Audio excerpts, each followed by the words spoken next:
Saludos, profesor y compañeros. Mi nombre es John Alejandro Álvarez Muñoz y esta es la sustentación de los talleres 1 y 2 de la materia Matemáticas Discretas del programa Ingeniería en Analítica de Datos de la Universidad Católica del Norte.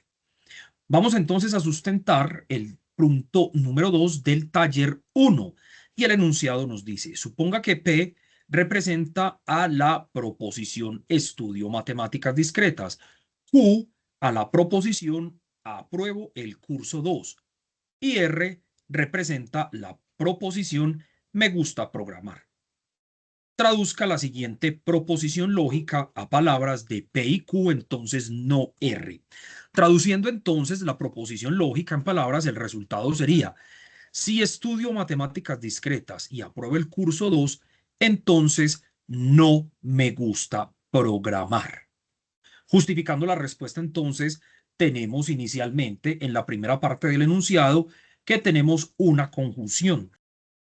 Esa conjunción se trata entonces de P y Q. Esa es la primera parte, la cual nos indica que en el contexto estudio matemáticas discretas Q y apruebo el curso 2P. Esto está seguido entonces de un conectivo lógico que nos lleva a una implicación. Ya sabemos entonces que ese es el signo de la implicación, ¿cierto? Que en la traducción pues se reemplaza por la palabra entonces y al inicio pues debemos agregar la palabra sí, sí entonces. Seguido entonces tenemos el signo de la negación. Lo que nos está diciendo este es que debemos negar la proposición R, me gusta programar, ¿cierto? Entonces, al traducirlo, lo reemplazamos por dicha proposición negada, no me gusta programar. Esa sería entonces la sustentación del segundo punto. Vamos entonces a sustentar el cuarto punto del taller número 1, que nos depone lo siguiente. Para el siguiente argumento determine una derivación por medio de las reglas de inferencia. Si llueve, entonces las calles están mojadas. Las calles están mojadas o el tráfico es lento. No es cierto que el tráfico sea lento, por lo tanto no llueve. Vamos entonces primero a aislar las proposiciones. Tenemos como primero la preposición P, que sería llueve, ¿cierto?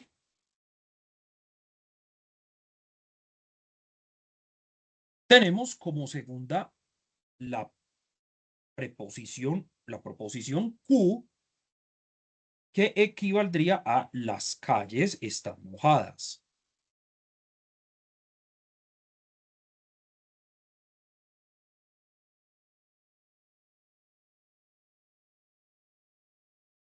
Tenemos una tercera proposición, que sería la proposición R, que nos indica que el tráfico es lento.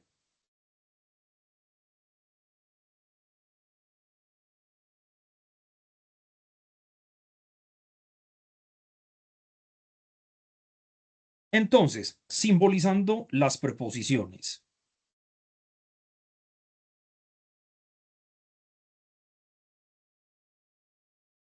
Tenemos al principio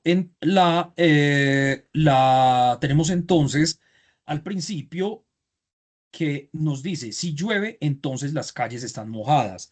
Eso entonces, como primera derivación, tenemos entonces, si llueve, las calles están mojadas. ¿Qué es esto? Una implicación, que sería P, entonces Q. Como segunda parte, tenemos Q o R. ¿Por qué? Porque nos dice las calles están mojadas o el tráfico es lento. Tenemos entonces Q o R. Y en tercer punto tenemos a no R. ¿Dónde tenemos a no R? No es cierto que el tráfico sea lento. Y la conclusión, que entonces vamos a ver a la conclusión a la que tendríamos que llegar, que sería esta, por lo tanto, no llueve. Para hallar esta conclusión, por lo tanto no llueve. Entonces, miremos qué herramientas tenemos. Tenemos entonces P, entonces Q, Q o R y no R. Vamos a mirar qué derivaciones podemos empezar a sacar. Tenemos entonces P y Q y no P, o no R más bien. Entonces, podemos utilizar para hallar una cuarta derivación el método de Tollendo-Ponens o el modus Tollendo-Ponens.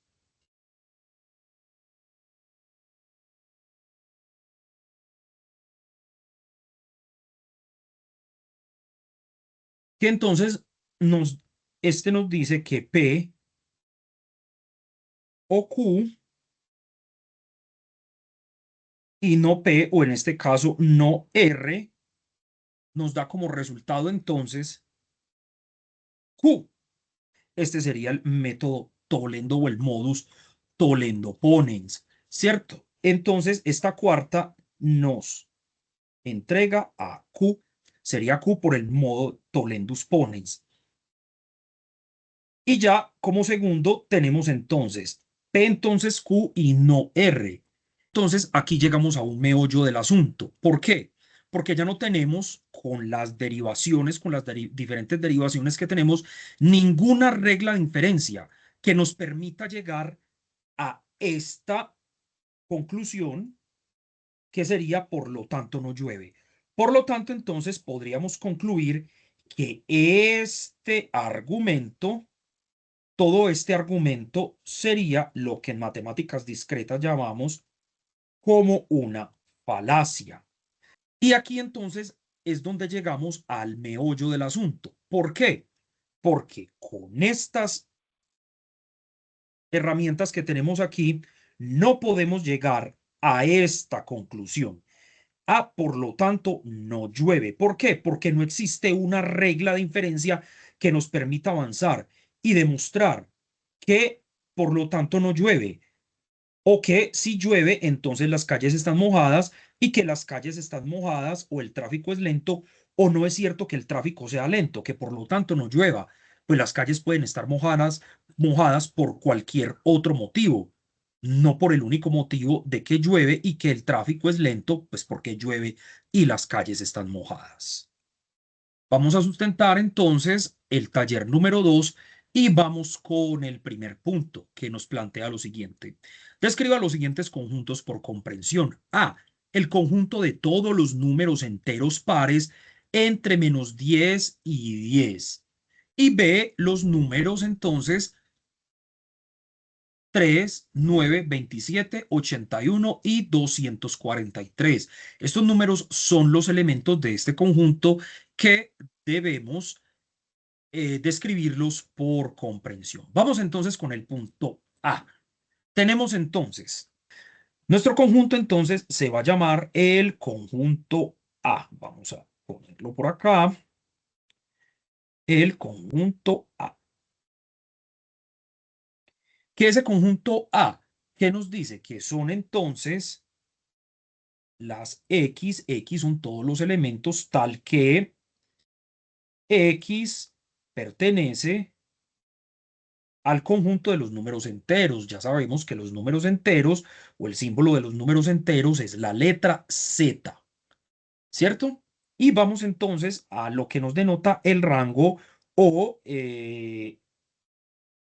los elementos que comprende el conjunto, que serían los números entre -10, los números entre -10 y 10.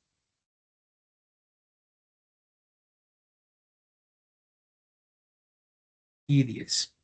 Y ya sabemos entonces, como los dice el planteamiento, que X es par. Es decir, todos esos elementos X son números pares.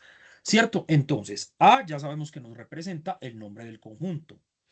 Esta denotación X lo que nos representa es el conjunto o todos los elementos del conjunto que son las X. Es importante mencionar que esta barra, esta que tenemos aquí, lo que nos significa es tal que, ¿cierto? Ahora, vamos con la otra parte para entender la otra parte de la descripción por comprensión. X pertenece a Z. Eso es lo que nos dice es que todos los elementos X pertenecen a el conjunto de los números naturales.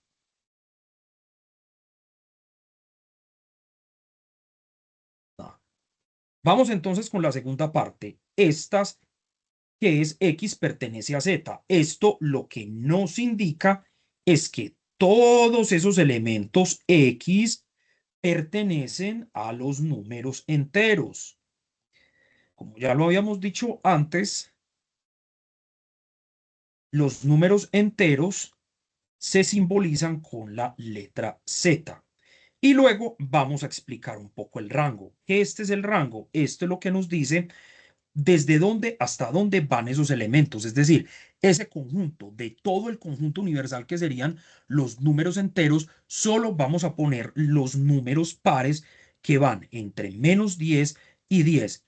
Y la otra parte, lo que nos explica este otro enunciado es que todos esos X, cada uno de esos elementos es un número par o múltiplo de 2.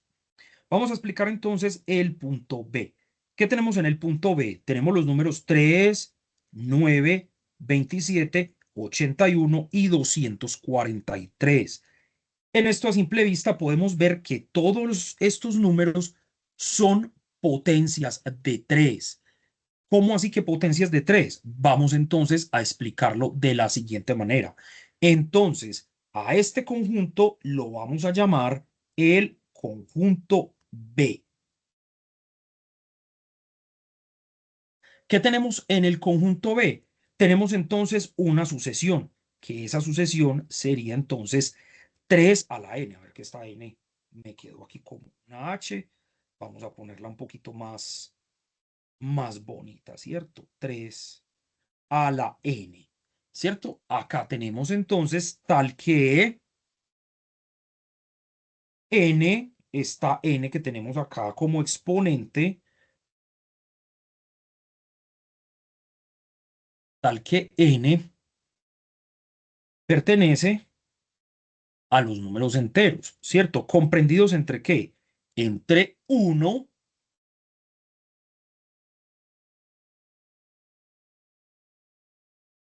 y 5. Ya vamos entonces a ver por qué entre 1 y 5. ¿Por qué entre 1 y 5? Porque tenemos 1, 2, 3, 4 y 5 números. ¿Dónde? 3, 9, 27, 81, 243. Tenemos 5 números y ese es nuestro rango, que va desde el elemento 1, 2, 3, 4 y 5. Tenemos 5 elementos. Entonces, por eso esta n que tenemos aquí, que la vemos como exponente, esta n va a ir nada más desde el 1 hasta el 5. Entonces, ya tenemos ahí nuestro descrito nuestro conjunto por comprensión. Vamos entonces a mirar cómo sí nos puede funcionar y cómo nos va a funcionar este conjunto y esta descripción por comprensión. Tenemos entonces que la n simboliza el patrón o norma que siguen los elementos del conjunto, que como podemos observar son potencias de 3, ¿cierto? Vamos entonces con esta otra parte del conjunto. N pertenece a los enteros. Ya sabemos que esto lo que nos dice es que nuestro exponente n pertenece al conjunto de los números enteros. Ya aquí tenemos el rango de nuestro conjunto, que eso pues ya lo habíamos explicado, y esta es la condición que nos especifica y nos asegura que se generen los elementos exactos del conjunto. Vamos entonces a demostrar como siendo una potencia de 3 en una sucesión que va esa n siendo exponentes del 1 al 5, nos va a dar como resultado los elementos del conjunto. Empecemos con 3 a la 1 y ya vemos que esto es igual a 3. Si vamos entonces, ¿qué seguiría? ¿Cuál seguiría después de 1? En la n seguiría el 2 y 3 a la 2 nos da como resultado 9. 3 a la 3 nos da como resultado 27 3 a la 4 nos da como resultado 81 y 3 a la 5, a ver, pongamos un poquito más bonito este 5 acá, que nos quedó como feíto, y el 3 a la 5 nos da como resultado 200, nos da entonces como resultado 243. Lo pueden hacer ustedes en su calculadora y comprobar que lo que les estamos mostrando aquí es totalmente cierto y vemos cómo n va desde el 1 hasta el 5 y cómo todos los resultados de estas potencias son los números que tenemos en nuestro conjunto. Ahí está entonces descritos los dos conjuntos por comprensión. Y atendiendo a la solicitud del profe, vamos entonces a explicar un ejercicio de álgebra booleana. En el álgebra booleana utilizamos algo muy parecido a las tablas de verdad, solo que en vez de verdadero o falso, utilizamos 1 para verdadero y 0 para falso. Entonces, nos plantea el problema. Supóngase que quiere construir un circuito combinatorio para determinar la función O excluyente. ¿Qué es la O excluyente? Como lo vemos aquí, la O excluyente, también conocida como XOR, del inglés exclusive OR, que es una operación fundamental en la álgebra booleana y se diferencia o se distingue de la O inclusiva, en que el resultado siempre debe ser verdadero solo cuando uno de los operandos es verdadero, pero no ambos al mismo tiempo, y se simboliza, o el símbolo más común para la O excluyente es el signo de suma dentro de un círculo. Vamos entonces a diseñar esa tabla de verdad para este circuito combinatorio.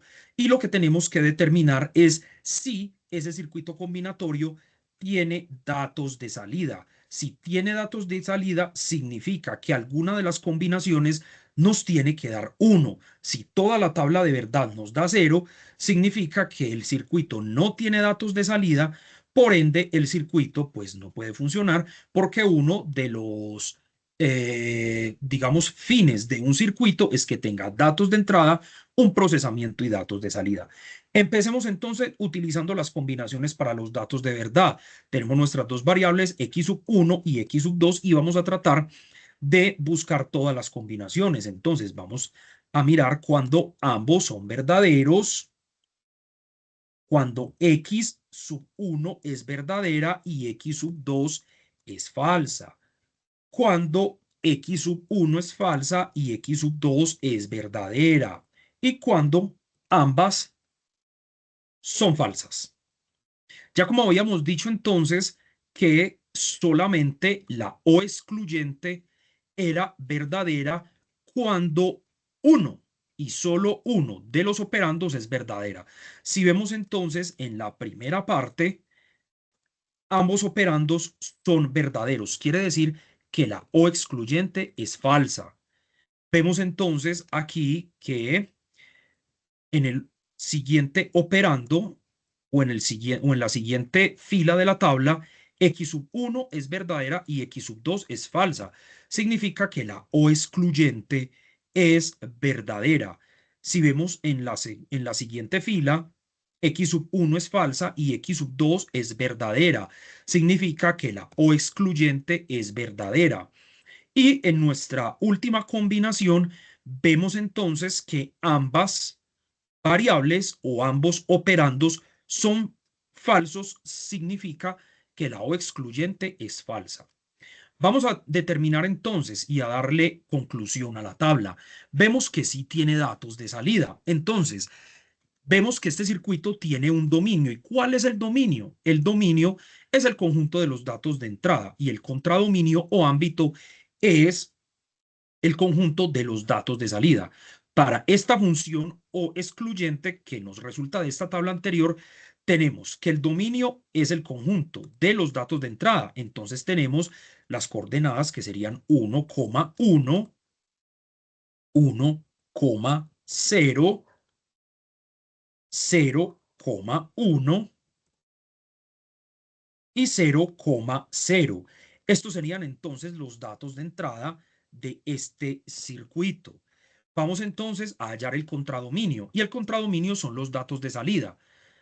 Como en un conjunto pues no hay datos repetidos, entonces vemos que para datos de salida tiene un solo dato de salida, puesto que estos elementos están repetidos, y estos otros dos elementos que están en cero, pues simplemente los dejamos así en cero. Quiere decir que entonces el contradominio estaría comprendido entre 0 y 1 y es verdadero, y este circuito funcionaría porque tiene datos de salida.